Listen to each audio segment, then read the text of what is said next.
Ho ho!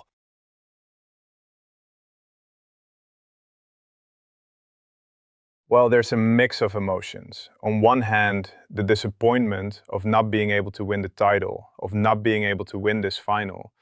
But there's also pride, because the team showed character from the first minute until the last.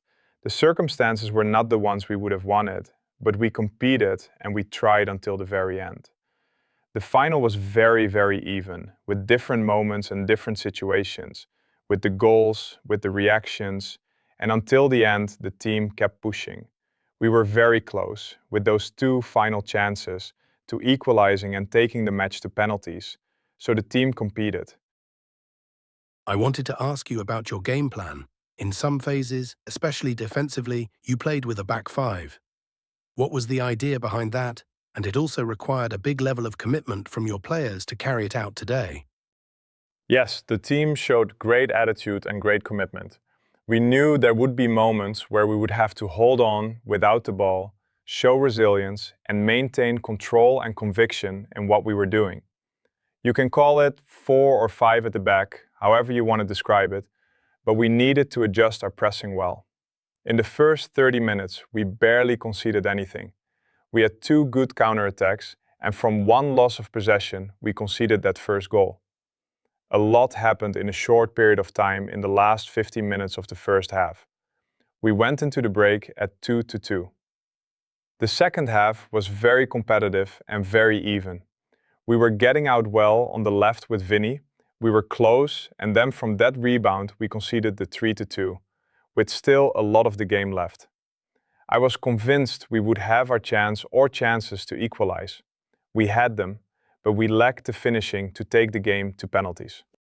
Do you think the team's physical condition and all the injuries really influenced that final push?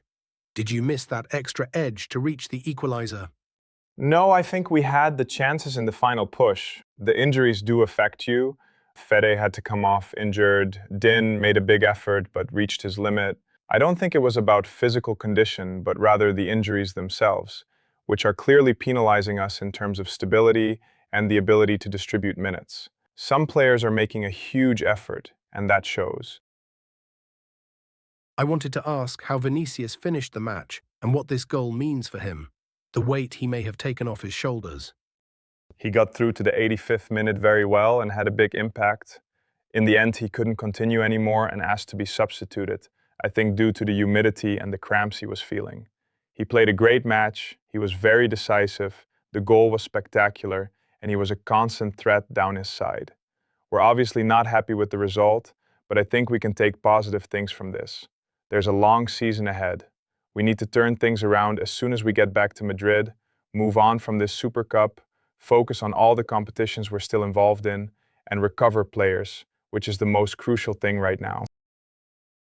How did you see Mbappé, and what were you looking for with his substitution? Kylian was about to come on just before we conceded the third goal. There were around 15 or 20 minutes left, and what we wanted from him was imbalance, threat, connecting between the lines or attacking space. He gave us that later on. It's a shame we were already behind on the scoreboard, but we wanted to push hard in the final 15 minutes with the substitutions and fresh energy. That was the idea with Kylian before and during the match. Speaking specifically about Mbappé, it was thought that coming from Madrid he might be an option to start. Was he not fit enough to start, or did you prefer to use him later, knowing he wasn't at 100% to look for that reaction? Yes, that was the idea. Kylian wasn't ready to start a match with the level of intensity this game required. It was better to use him in a way that allowed him to have a strong impact, and that's why we made that decision. Thank you.